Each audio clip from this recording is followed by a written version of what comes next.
반갑습니다. 오늘이 4월 27일입니다. 4월달이 이제 3일밖에 안 남았네요. 예. 3일 넘어. 예.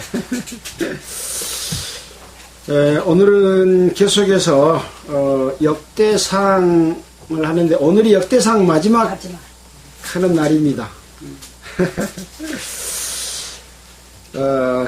오늘 29장에서는 다윗이 성전 건축을 위한 준비한 일들이 무엇이었나에 대해서 마지막으로 설명해 주는 그런 내용이라고 할 수 있습니다.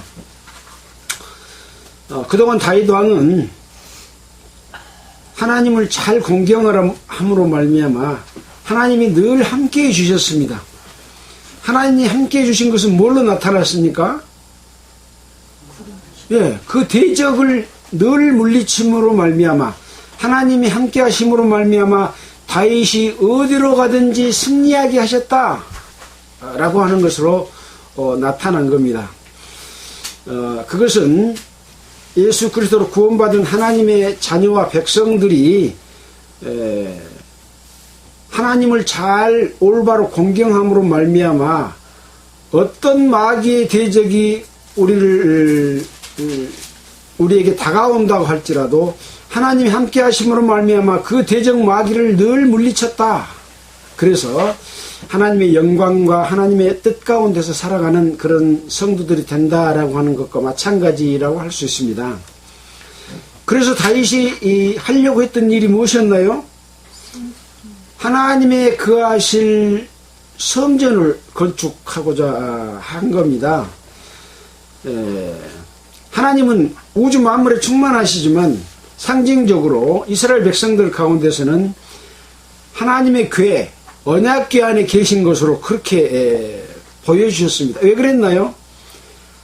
하나님이 늘 함께 하시고 능력으로 나타내 보여주셔도 하나님을 안 믿고 늘 우상을 만들어서 그걸 섬기니까 내 여기 있다 하고 상징적으로 보여주는 게 언약궤입니다. 하나님이 그 좁은 언약궤 안에서만 계시겠습니까? 그렇지 않죠. 그래서 하나님이 계신다고 하는 것이 무엇인지를 알려주고 그 하나님 앞에 제사를 드림으로 말미암아 이스라엘 백성들이 살아가는 삶 속에서 죄를 늘 용서함을 받았다. 구원은 언제 받았어요? 출애굽할 때 구원받은 거예요. 살아가면서 지은 죄를 용서받는 것이 바로 이스라엘의 제사법입니다. 율법을 통해서 죄를 깨닫고 죄에 있는 사람들, 부정한 자들이 염소나 송아지로 제사를 드려서 제사를 드리는 거죠.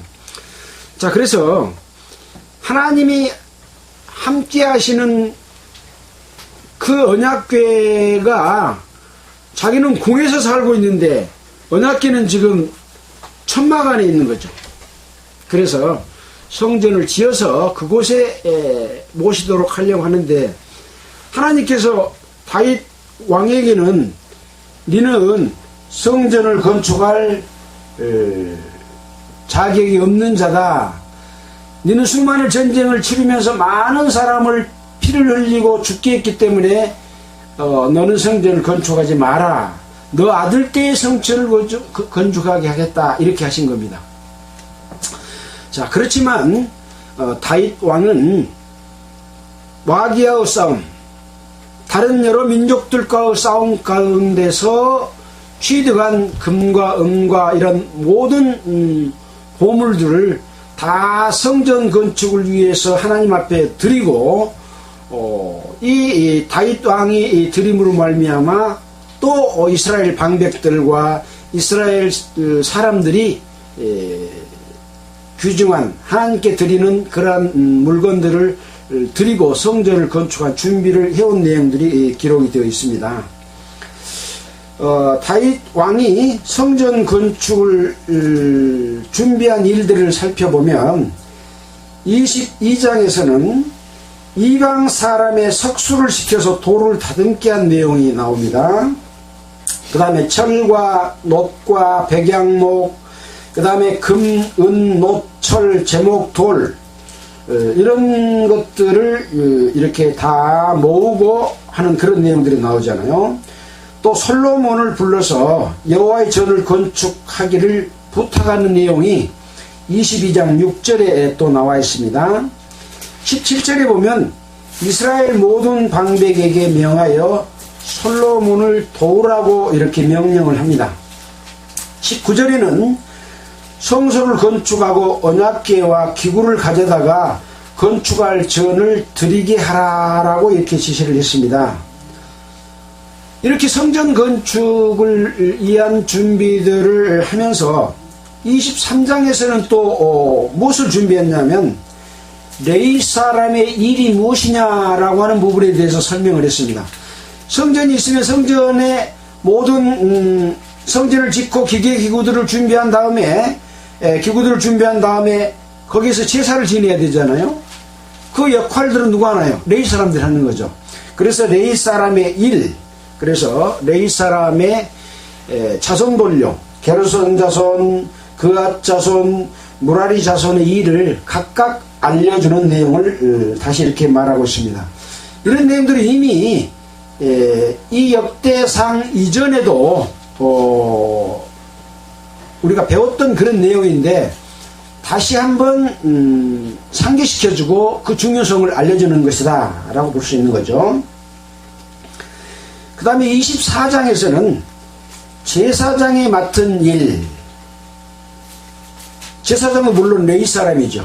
그러나 제사장이 맡은 일들은 이러이러하다 라고 해서 각기 맡은 일에 대해서 모두가 다 하나님께서 알려주신 이미 이 율법의 각종 그 어떻게 하라는 내용에 대해서 설명해 주신 대로 다시 한번 그 역할을 알려주는 일이라고 할 수 있습니다.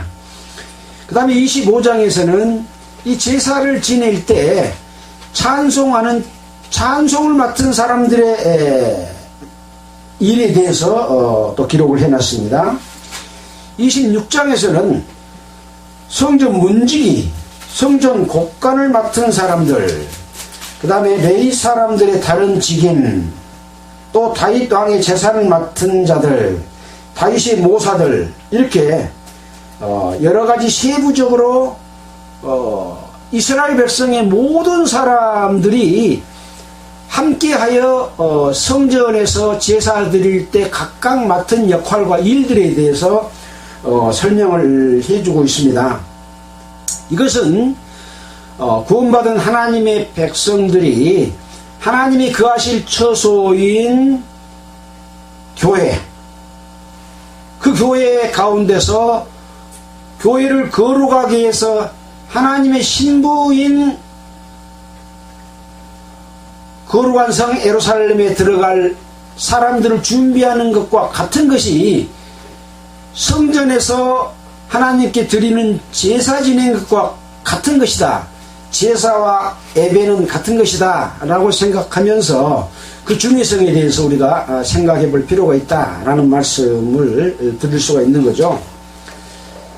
자, 이렇게 해서 모든 준비를 마치고 28장에서는 다윗이 성전 건축을 지시하는 내용이 나오게 됩니다. 솔로몬에 대한 축복의 약속은 조건부 약속이었다 하는 내용을 우리는 지난주에 중요하게 여기며 살펴봤습니다. 28장 6절로 9절에 나와 있는 내용인데요. 나의 계명과 규례를 힘써 준행하기를 오늘날과 같이 하면 솔로몬을 택하사 여호와의 나라 위에 앉혀 이스라엘을 다스리게 하실 때에 내가 저를 택하여 내 아들을 삼고 그 아비가 될 것이다. 제가 만일 나의 계명과 규례를 힘써 준행하기를 오늘날과 같이 하면 내가 그 나라를 영원히 경고케 하리라 라고 영원히 경고케 하는 하나님의 위, 하나님의 축복은 그냥 해주는 것이 아니었다. 하나님의 계명과 규례를 힘써 준행하기를 지금 다윗 왕이 해왔던 것처럼 하면 영원히 경고케 해주겠다. 그런 조건부 약속이었다 하는 것이 대단히 중요한 내용이다 라고 할 수 있는 거죠. 자, 여호와께서는 문 마음을 감찰하사 모든 사상을 아시나니 네가 저를 찾으면 만날 것이요 버리면 저가 너를 영원히 버리시리라. 이것도 역시 조건부 약속이고 축복인 거죠. 네가 여호와를 찾으면 만날 것이다. 또 찾지 않고 버리면 너를 영원히 버리시리라 라고 하는 거죠. 이것은 왕을 삼을 솔로몬에게 지금 다윗 왕이 한 말이잖아요. 하나님의 계시를 받아서 한 말이기 때문에 마찬가지입니다. 우리 성도들도 하나님의 자녀고 약속을 받은 자들이지만 하나님을 공경하고 하나님을 찾고 늘 하나님과 함께하면 그 약속을 이루어 주실 것이다. 그 대신 하나님을 찾지 않고 네 마음대로 네 방법대로 하게 되면 하나님이 너를 영원히 버린다 라고 하는 것과 같은 것이라고 하는 것을 알아야 됩니다. 사람들이 이걸 모르는 거죠. 자, 그래서 하나님의 백성은 늘 하나님 앞에 잘못을 저지르면, 죄를 지으면 죄사함을 받아야 되고, 죄사함을 받은 다음에는 하나님과 화목해야 되는 화목제를 드리는 거죠. 그 다음에는 서원제를 드리고, 그 다음에는 감사제를 드리고, 이렇게 그 과정 가운데서 늘 하나님과 함께함으로 말미암아 하나님의 약속이 변치 않고 영원히 경고케 해주신다 라고 하는 것을 기원해 주는 그런 내용이었다라는 말씀을 드렸습니다. 자, 그럼 이제 계속해서 역대상 29장에서는 무엇을 말씀하시는지 한번 살펴보도록 하겠습니다. 29장입니다.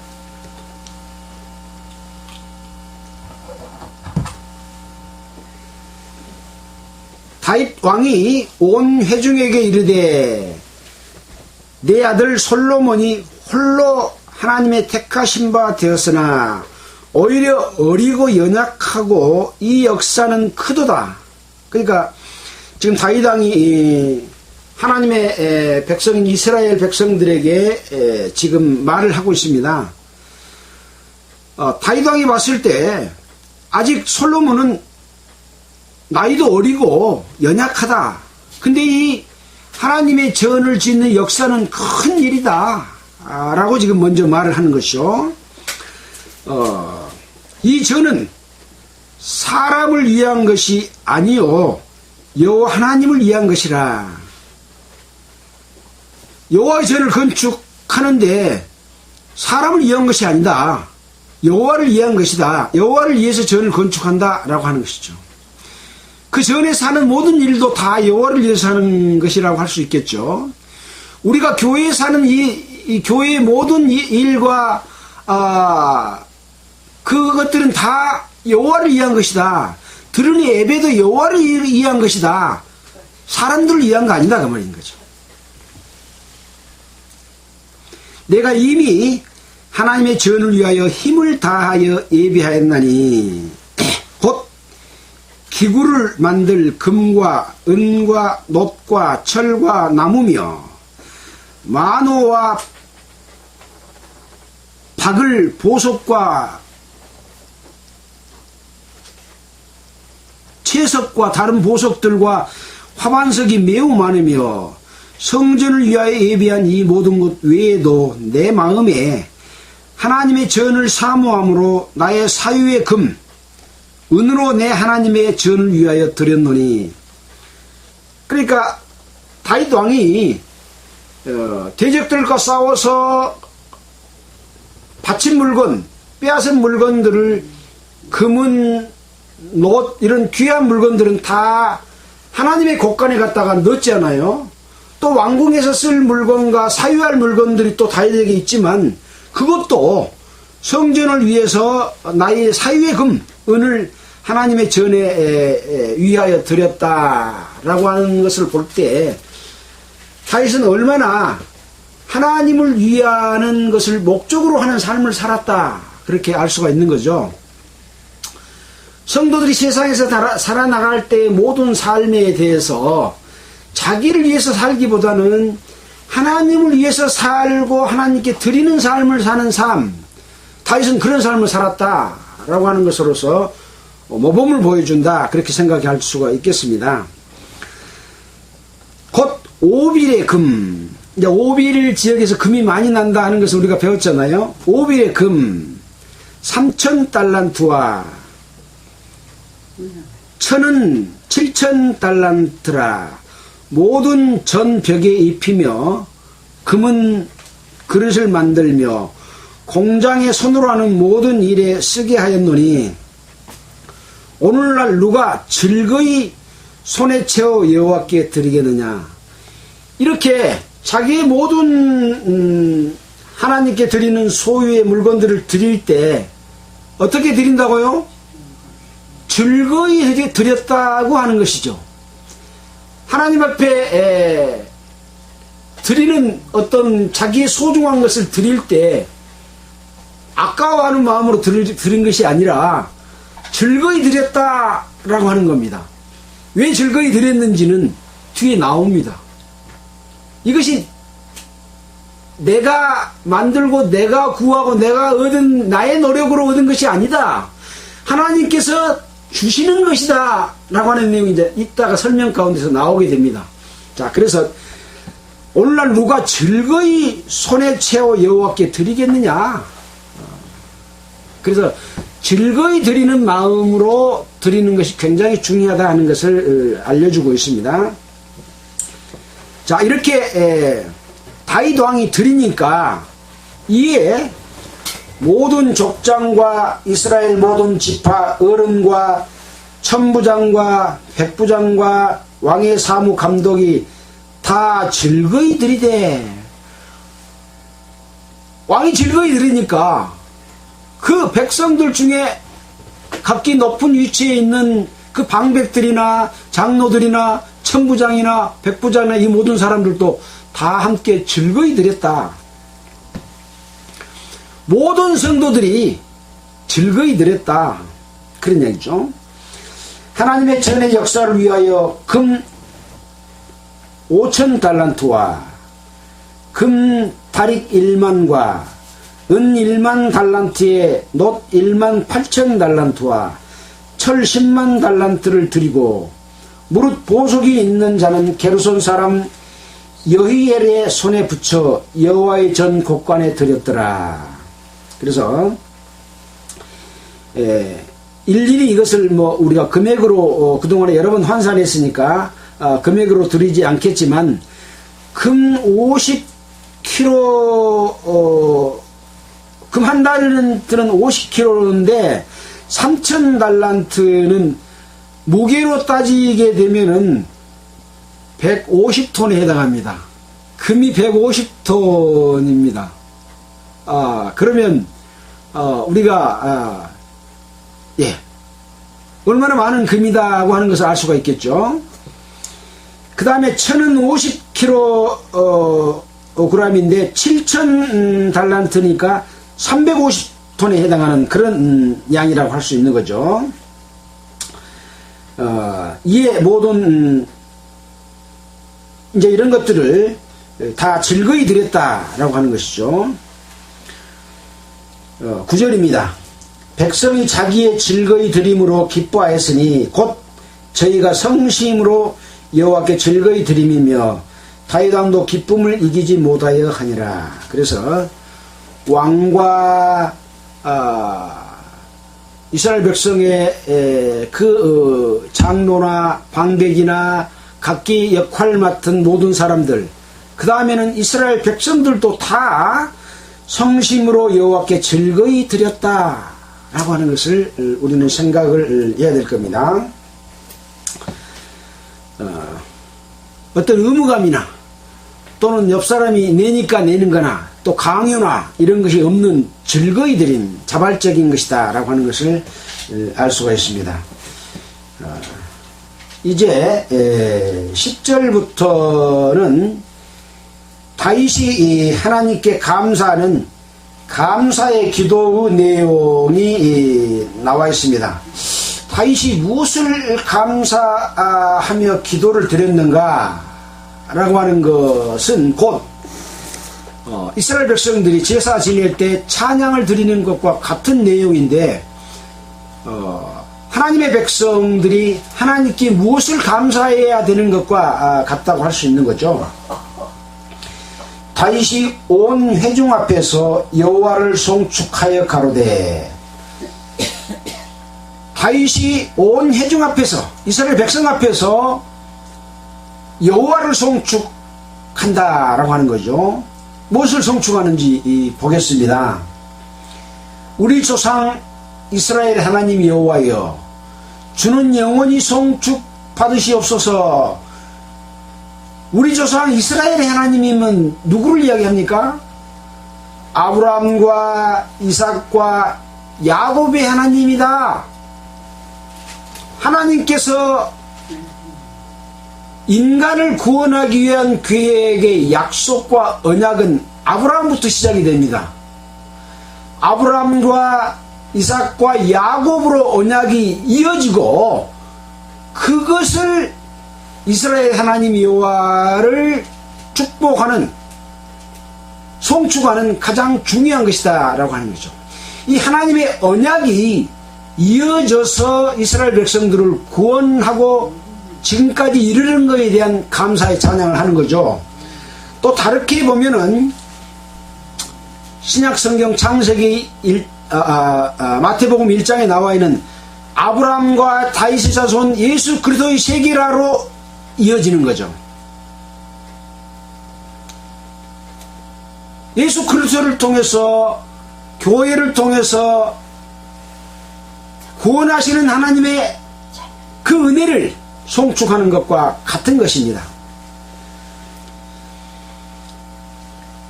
주는 영원히 송축받으시옵소서. 영원히 송축받을 이유가 바로 구원의 송축인 겁니다. 그 구원을 이루어주시는 송축인 겁니다. 여호와여, 광대하심과, 여호와의 광대하심, 하나님을 알지 못하면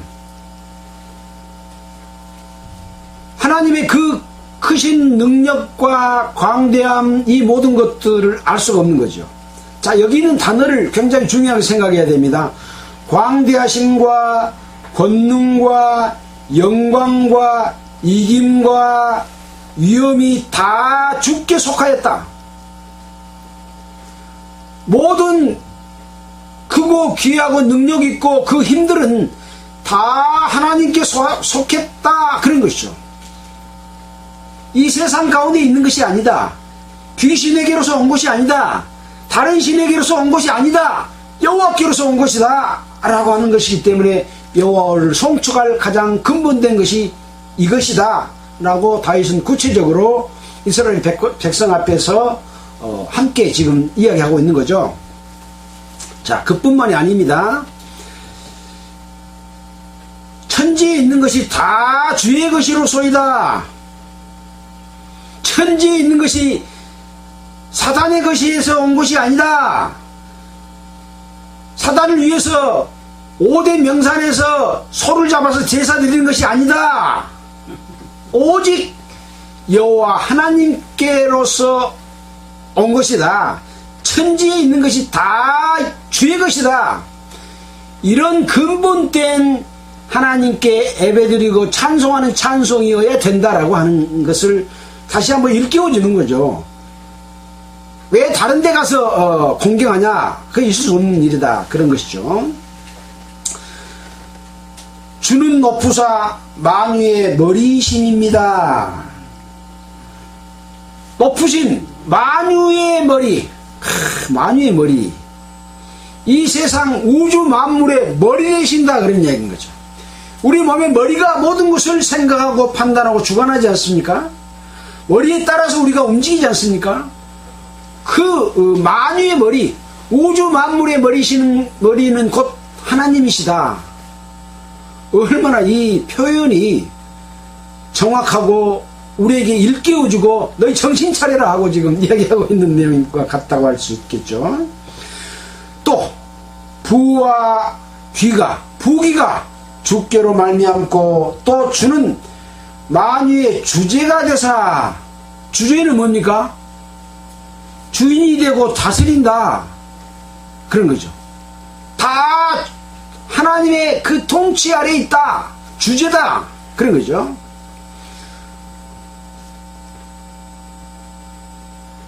손에 권세와 능력이 있사오니, 하나님의 손에 우주 만물의 머리가 되시고 다스리는 권세의 주제가 되사 그 손에 권세와 능력이 있다.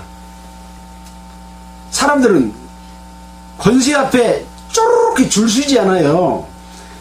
또 돈 있는, 또 능력이 있는 자 앞에 줄 서지 않아요. 근데 그 모든 권세와 능력이 여호와 하나님께 있다. 모든 자를 크게 하심과 강하게 하심이 주의 손에 있다. 우리 하나님이여, 이제 이렇게 모든 하나님에 있는 모든 것을 아니까 이제 우리가 주께 감사하오며 주의 영원한 이름을 찬양합니다. 알고 찬양하는 것과 모르고 찬양하는 것은 다르다. 우리가 하나님을 찬양할 때는 그 근본된 것을 알고 모든 그 권능과 영광과 또 부와 귀가 다 주께 있고 그 통치도 주께 있다. 그러니 이제 우리가 주께 감사하며 주의 영원한 이름을 찬양합니다. 이래야 진정으로 찬양하는 찬양이 이루어질 수가 있는 것이죠. 나와 나의 백성이 무엇이간데 이처럼 즐거운 마음으로 드릴 힘이 있었나이까. 지금 나와 나의 백성이 무엇이간데 이렇게 즐거운 마음으로 드릴 수 있었습니까? 실은 앞에서 말한 이 모든 것을 알기 때문에 찬양하고 즐거운 마음이 있다라고 하는 것입니다. 근데 이것을 주님께서 줬습니다 하고 뒤에 지금 이야기하고 있는 겁니다. 이처럼 즐거운 마음으로 드릴 힘이 있었나이까. 모든 것이 주께로 말미암아 싸우니 우리가 주의 손에서 받은 것으로 주께 드렸을 뿐입니다. 낚아 드린 것이 아니라 주님께서 주신 것으로 주님께 드렸습니다 라고 하는 것입니다. 이제 우리 신약성경에서 보면 마지막 때에 우리가 수고하고 하나님 앞에 심판을 받을 때 그 노력한 모든 것들이 결과가 나타날 때인데 뭘로 나타나냐? 불로 나타난다. 그래서 불에 탄 것은 영광이 못 되고 남은 것만 영광이 된다 그러면서 집이나 풀이나 나무는 다 불타지만 금과 은이나 이런 것은 다 남아서 하나님께 영광이 된다. 그런 내용 우리가 알고 있잖아요. 바로 그겁니다. 하나님께서 주신 것은 다 금이요 은이요 보배고 불타지 않는 영광으로 영원히 남는 것이고 하나님께서 주신 것으로 하나님께 드린 것이지 내 거 뭐 만들어서 나의 정성 가지고 드리는 게 아니다 그런 거죠. 우리는 그래서 하나님께 주시는 주심에 감사하고 그것을 갖다가 하나님께 주시는 것은 당연히 드리는 것이다 라고 하는 것을 여기서 보여주고 있다. 바로 하나님께 드리는 헌물과 감사와 제물 이 모든 것들도 다 이런 마음으로 드린다 라고 하는 것입니다. 우리가 주의 손에서 받은 것으로 주께 드렸을 뿐입니다. 주 앞에서는 우리 열조와 다름없이 나그네와 우고한 자라. 세상에 있는 날이 그림자 같아서 머무름이 없나이다. 열조들이 어쨌습니까? 다 나그네 삶을 살았습니다 지금. 그래서 지금 가나안 땅으로 들어와서 정착하게 된 것이거든요. 얼마나 많은 생활 동안 갈대아 우르에서부터 지금 애굽으로 해서 시내 광야를 거쳐서 지금 가나안 땅에 들어왔습니까? 그런 우리는 우리 열조와 다름없이 나그네와 우고한 사람이었습니다. 세상에 있는 날이 그림자 같아서 머무름이 없습니다. 우리 구원받은 성도가 다 나그네의 삶이지 않습니까? 우리가 진정으로 살고 있는 이것이 영원히 거할 우리 처소가 아니지 않아요. 그래서 인생은 나그네길 나는 그 최희준이 부른 노래가 유명한 이유가 바로 인생은 나그네길이라고 하는 것을 노래했기 때문에 그렇잖아요. 바로 우리는 나그네와 같은 사람들이고 다 그림자 같아서 진정으로 우리가 머무를 곳이 없다. 머무르고 싶어도 못 머무르죠. 내가 이 세상에 영원히 살고 싶다고 살 수 있는 사람이 있나요? 없어요. 다 시간이 지나면 하나님 부르면 가야 됩니다. 그래서 우리의 영원한 처소는 이 땅이 아니기 때문에 나그네고 머무를 곳이 없다라고 하는 것을 이야기해 주고 있습니다. 우리 하나님 여호와여, 우리가 주의 거룩한 이름을 위하여 전을 건축하려고 미리 저축한 이 모든 물건이 다 주의 손에서 왔사오니 다 주의 것이다. 이래서 즐거운 마음으로 드리는 겁니다. 주님께서 주님께서 주신 것을 드릴 뿐이온데 어디 내 것이 있습니까? 라고 하는 거죠. 다 주의 손에서 왔다. 다 주의 것입니다. 그래서 드리면서도 감사의 찬양을 할 수 있는 것이죠. 나의 하나님이여, 주께서 마음을 감찰하시고 정직을 기뻐하시는 줄을 내가 아나이다. 여호와 하나님께서는 우리의 마음을 감찰하셔요. 그 사람이 진정하고 즐거운 마음으로 드리는지, 그 즐거운 진정한 감사와 즐거움을 모르고 마지못해서 드리는지, 이런 것을 다 아십니다.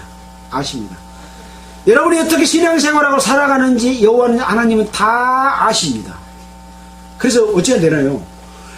여호와 하나님이 어떤 분인지를 배우는 것에서부터 출발하는 거예요. 마음을 아는 거예요. 그 뜻을 아는 거고, 우리에게 베푸는 그 은혜와 그것이 무엇인지를 알아야 감사함이 절로 나오게 되는 것이다. 다 감찰해서 안다이 그런 거죠. 내가 정직한 마음으로 이 모든 것을 즐거이 드려싸우며 이제 내가 또 여기 있는 주의 백성이 주께 즐거이 드리는 것을 보니 심히 기쁘도소이다. 다윗 왕이 이렇게 말하고 있지만 자기만 드렸나요? 또 방백들도 드렸고 백성들도 즐거이 드린 것을 아니까 기쁘다, 그렇게 이야기를 하고 있습니다. 심히 기쁘다. 우리 열조 아브라함과 이삭과 이스라엘의 하나님 여호와여, 주께서 이것을 주의 백성의 심중에 영원히 두어 생각하게 하시고 그 마음을 예비하여 주께로 돌아오게 하옵시며, 또 내 아들 솔로몬에게 정성된 마음을 주사 주의 계명과 법도와 율례를 지켜 이 모든 일을 행하게 하시고 내가 위하여 예비한 곳으로 전을 건축하게 하옵소서.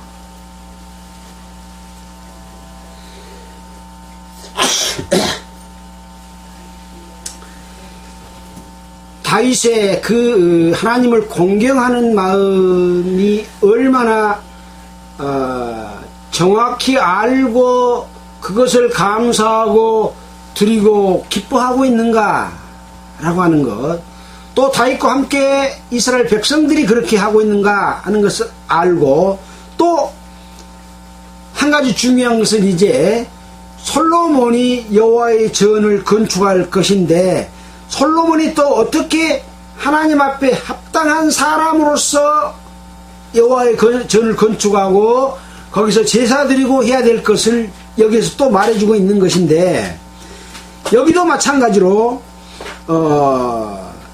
아브라함과 이삭과 이스라엘 하나님 여호와여, 주께서 이것을 주의 백성의 심중에 영원히 두어 생각하게 하시고 그 마음을 예비하여 주께로 돌아오게 하옵시며, 그렇지 못한 사람도 있기 때문에 그 사람들도 함께 일깨워서 잘못된 마음과 생각을 가지고 있으면 돌아오게 해 주시라는 기도를 하는 거죠. 다윗도 그렇게 하고 있고 방백들도 그렇게 하고 있고 백성들도 그렇게 하고 있는데 그 중에서도 그렇지 못한 자가 있을까봐 돌아오게 하라 라고 하는 그런 마음으로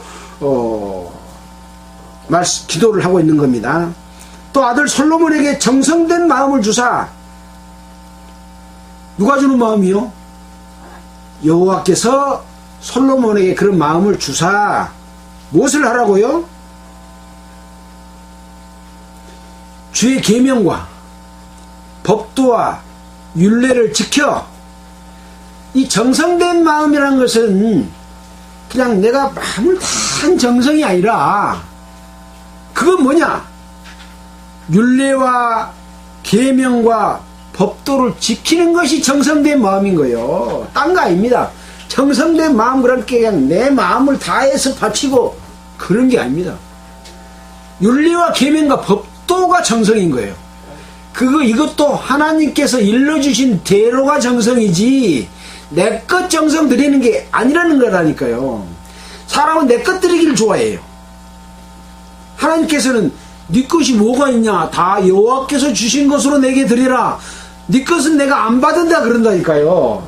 말라기에 보면 나와 있어요. 네 것은 더러워서 못 받겠다 그런 것이라니까요. 예. 그러니까 자기 것 드리려고 생각하면 알 필요는 없어요.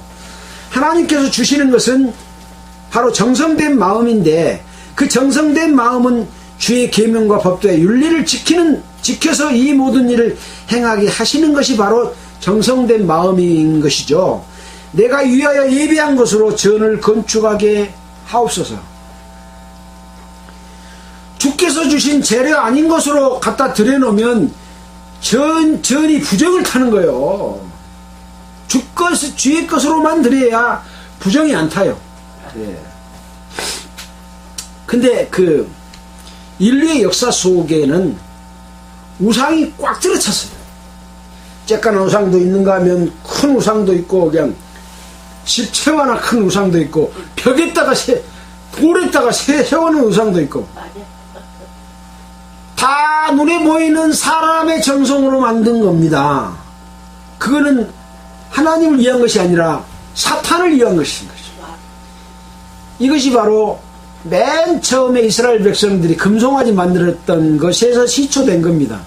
오늘도 아침에 뉴스를 잠깐 보니까 이렇게 금으로 만든 사람의 모양으로 만든 이런 조각품인데 이게 청동기니 자꾸 막 나오더라고요. 저 다 우상이구나 그러고 이제 다 보지도 못하고 잠깐만 이렇게 스쳐봤는데 이렇게 인류의 문명 속에는 하나님을 공경하는 이 귀한 소수의 사람이 있는가 하면 대부분의 사람들은 마귀, 다른 신을 공경하는 우상을 섬겼던 것으로서 역사가 나타내 보여주고 있습니다.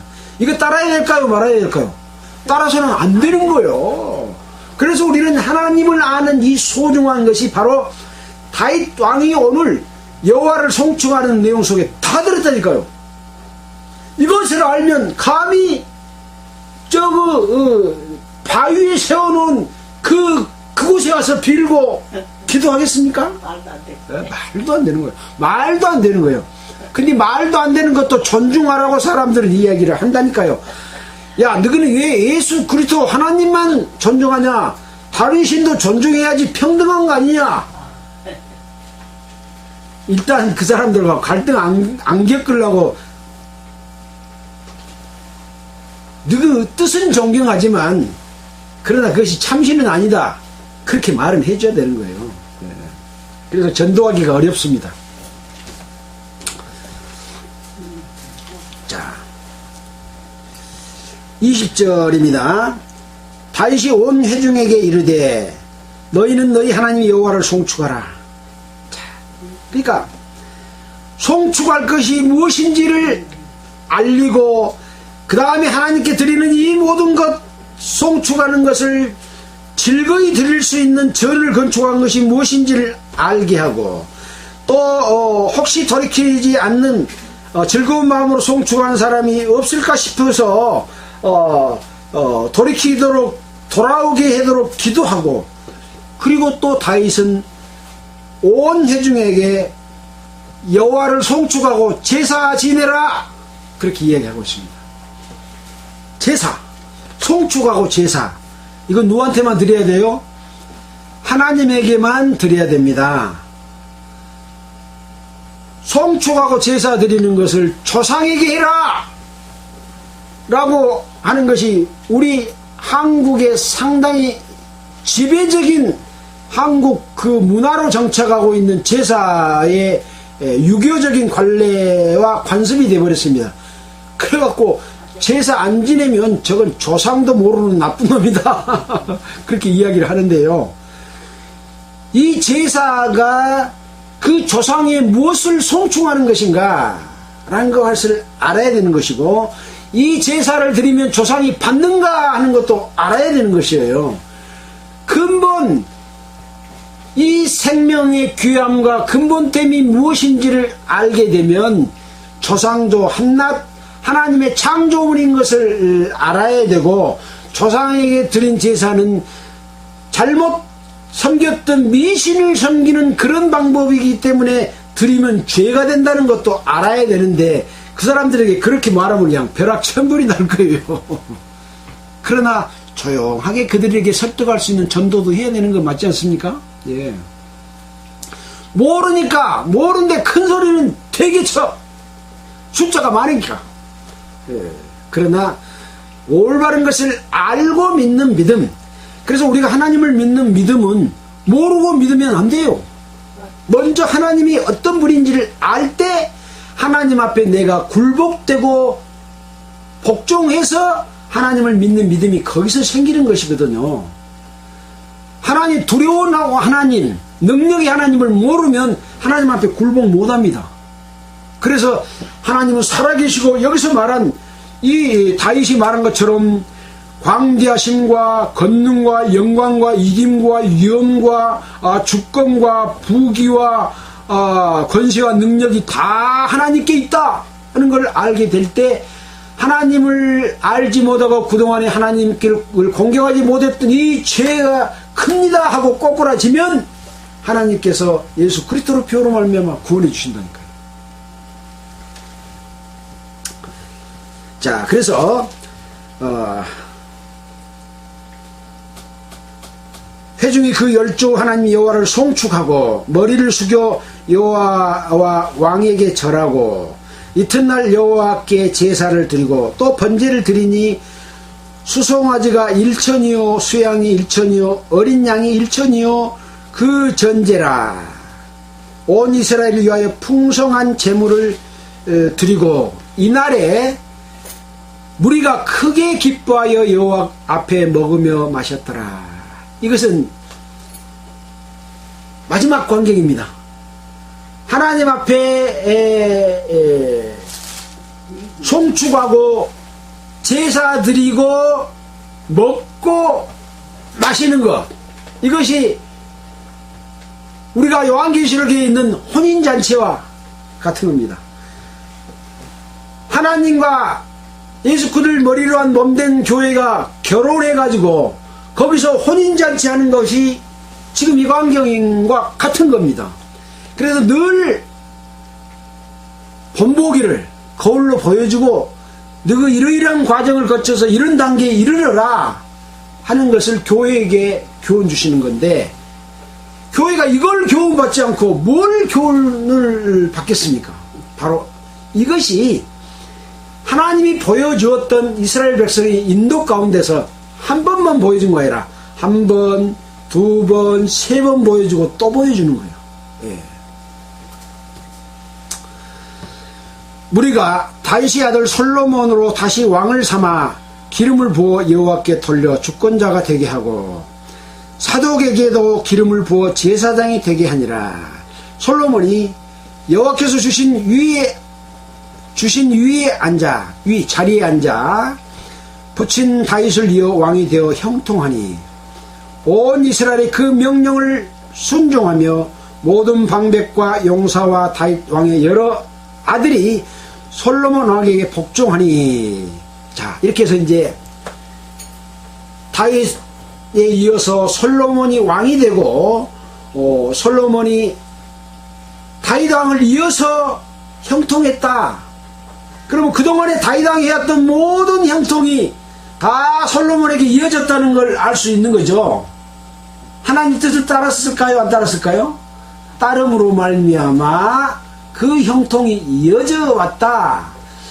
하나님이 다윗 왕과 함께 함시름으로 말미암아 어디를 가나 이기게 하심이, 하나님이 솔로몬과 함께함으로 말미암아 어딜 가든지 이기게 하시고, 하나님이 성도들과 함께 하심으로 말미암아 어떤 마귀의 대적이 있을지라도 이기게 하심과 같은 형통이 솔로몬에게로 이어졌다라고 하는 것과 같습니다. 이 솔로몬에게 이어진 것이 우리 교회 성도들에게도 이어져야 되는 것이죠. 이것이 연결됩니다. 끊어지는 게 아닙니다. 25절입니다. 여호와께서 솔로몬으로 이스라엘 무리의 목전에 심히 존대케 하시고 또 왕의 위엄을 주사 그 전 이스라엘의 모든 왕보다 뛰어나게 하셨더라. 누가 뛰어나게 해요? 여호와께서 솔로몬으로 뛰어나게 했다라고 하는 것을 보여주고 있습니다. 그래서 우리는 이스라엘의 역대 왕 중에서 잘못된 것은 배우지 말고 잘된 것은 배우라고 여러 가지 사례를 주시는 거예요. 다윗 왕이 잘못한 건 무엇이었습니까? 우리아의 아내를 취하고 간음하고 살인한 죄 저질렀잖아요. 다윗도. 모든 하나님의 백성들도 구원받은 이후에 죄를 지을 수 있다. 그러나 얼마나 뉘우치고 확실하게 하나님께로 회개하고 다시 돌아오냐에 따라서 예수 그리스도의 피가 능히 그를 경고케 하실 영원한 위를 주게 하신다. 그래서 영원한 속죄를 예수께서 이루어 놓으신 것이죠. 자, 그런 위를 우리가 이어받자라고 하는 겁니다. 이제 26절부터 30절에는 이제 다윗이 어떠한 행적을 했는가라는 것을 요약하고 이 모든 내용들이 역대 지략에 다 기록되었다. 그렇게 말을 해주고 있습니다. 이새의 아들 다윗이 온 이스라엘 왕이 되어 이스라엘을 치리한 날짜는 40년이라. 헤브론에서 7년을 치리했고 예루살렘에서 33년을 치리하였더라. 저가 나이 많아 늙도록 부하고 존귀하다가 죽음에 그 아들 솔로몬이 대신하여 왕이 되니라. 그래도 나이 많아 늙도록 부하고 존귀한 왕은 바로 다윗 왕이었습니다. 왜 그랬을까요? 자신의 잘못을 뉘우치고 다시는 그와 같은 죄를 짓지 않고 늘 하나님을 공경하고 함께했기 때문에 늙도록 부하고 존귀를 주신 거죠. 대부분의 왕들은 늙도록 부하고 존귀하지 못한 이유는 그 부하고 존귀함을 주셨는데 나중에 죄를 짓을 때는 비참하게 죽었던 내용들을 다 기록해 놨잖아요. 그런 사람들을 본받아야 될까요? 다윗을 본받아야 될까요? 우리는 다윗의 삶을 본받아야 되는 거죠. 그래서 성경에 나쁜 것도 있고 좋은 것도 있는 것은 그 중에서 택해서 너는 좋은 것을 본받아라. 그런 것이기 때문에 우리는 좋은 것을 본받아야 되는 거죠. 29절입니다. 다윗 왕의 시종 행적이 선견자 사무엘의 글과 선지자 나단의 글과 선견자 가세의 글에 다 기록되었고 또 저희 왕된 일과 그 권세와 저와 이스라엘과 온 세상 열국의 지난 시사가 다 기록되니라. 지난날에 있었던 모든 역사가 다 기록되었다. 다윗의 역사뿐만 아니라 그 주변 나라들의 역사, 세상의 모든 일들이 다 기록되었다 라고 하는 거죠. 지금 신약시대에 있어서도 예수 그리스도로 말미암아 구원이 베풀어졌고 그 구원으로 말미암아 구원받은 성도들이 생겨나고 이 성도들이 어떻게 살아나가고 어떻게 했고 세상 사람들이 어떻게 성도들을 핍박했고 성도라고 하면서도 마귀의 미혹을 받아서 자기 배를 채우고 못된 짓을 하는 거짓 선지자들이 있었고 이 모든 역사가 다 기록되었다. 그리고 마지막에 심판하고 바벨론을 멸망시키고 인간의 방법으로 하나님을 공기는 이 바벨탑과 같은 바벨론 마귀의 소굴이 된 종교 집단은 다 멸망하고 마지막에 하나님과 교회가 혼인잔치에서 거룩한 성 예루살렘으로 영원한 세계에 들어간다 라고 하는 것을 교훈 보여주고 있다. 아무도 여기에서 예외가 될 수 없다. 율례와 법대와 규정에서 예외가 될 수 없으니 잘 배워라. 그런 내용인 겁니다. 그래서 우리는 성경을 관습적으로 봐도 안 되고, 내가 그동안에 배우고 있는 지식으로 봐서도 안 되고, 특히 교파에서 가르친 걸로 봐서도 안 되고, 정말 성령께 의지하고 성경을 올바로 깨닫게 해주십시오 라는 마음으로 성경을 보게 되면 구원받은 모든 사람은 다 바르게 깨닫게 해주십니다. 하나님과 성령을 믿고 올바른 신앙생활을 하기를 바라면서 마치겠습니다. 기도드리겠습니다. 하나님 아버지, 참으로 감사를 드립니다. 우리가 누구간데 이렇게 하나님의 뜻을 올바로 깨닫게 하고 성도로서 올바르게 살 수 있도록 밝히 보여주십니까? 감사합니다. 감사합니다.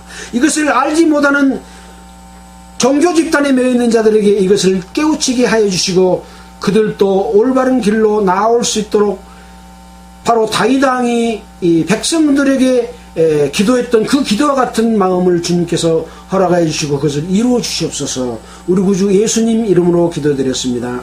아멘. 찬송가 202장 하겠습니다.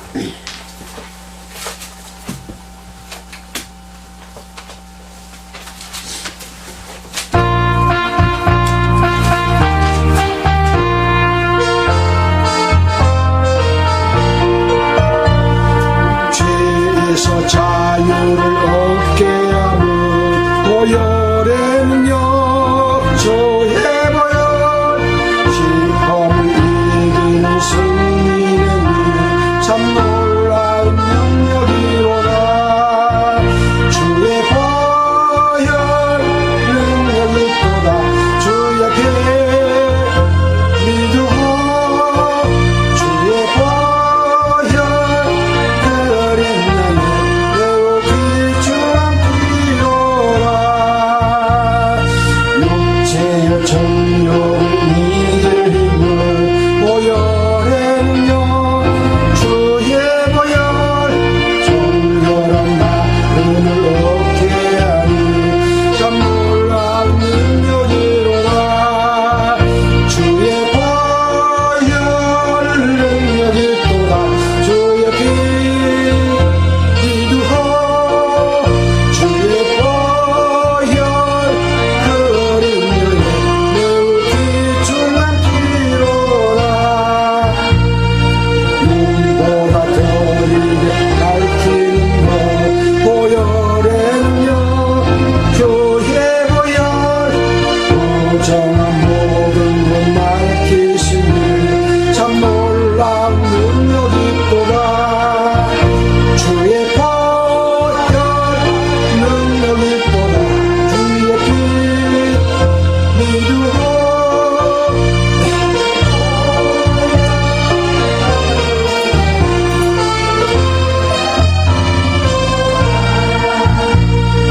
그 주의 복음을 전할 때도 주의 능력, 주의 보혈 날마다 나에게 찬송이 참 놀라운 능력이로다.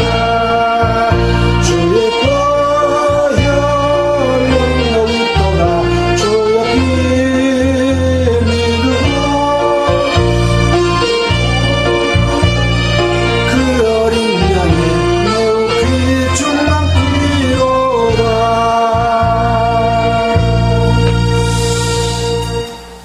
이 찬송가 202장은 죄에서 자유를 얻게 하는 보혈의 능력을 1절에서 말했잖아요.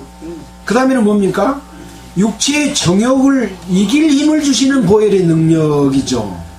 그러니까 죄에서 자유를 얻게 하면 구원을 이야기하는 거고요. 육체의 정욕을 이길 힘을 주시는 것은 성도들이 살아나가면서 성도로서 육체의 정욕을 이기고 살아야 될 때 주시는 보혈의 능력이죠. 그 다음에 눈보다 더에게 맑히는 보혈의 능력은 늘 정결하게 깨끗하게 하나님께서 거룩하니 너희도 거룩하라고 하는 교회의 삶, 성도의 삶을 이야기하는 것이라고 볼 수 있고요. 그래서 이것을 전할 복음의 전할 제목의 보혈의 능력은 날마다 찬송을 주는 참 놀라운 능력이 바로 주의 피에 있다. 어떻게 보면 정결하게 하는 능력을 주시는 보혈의 피다.